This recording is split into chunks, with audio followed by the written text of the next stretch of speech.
dal leen ak jàmm seen ànd ak seen YouTube tas info ca fële ca Saly la nga xam te ne nag moo fa am nekk na mbir moo xam te ne mu doy waar la ndax nit ñu bëri doon nañ ñaan ci naan mu bañ a am mu di yi nga xam te ne mi ngi am ci 15 août bu ne ci lu motif yoo xam te ne ñu ngi koy partagé ci biir réseaux sociaux yi mel na ne nag bii yoon am na yenn yoo xam te ne daal dina cay dolliku mu nekkaat beneen boo xam te ni bu gën a garaaw la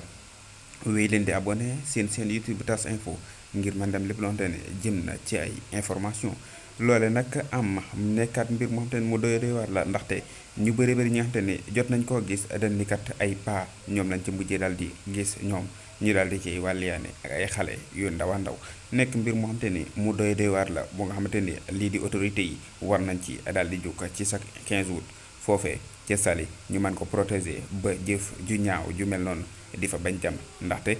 lee nekk na mbir moo xamante ni ñaaw na jaarul rafetul tamit ci ak gis naka noonu ci réputation ci suñu réew mi di Sénégal ci ay mbir yoo xamante ni yu doy waar la yoo xamante ni boo ko xoolee daldi du moyu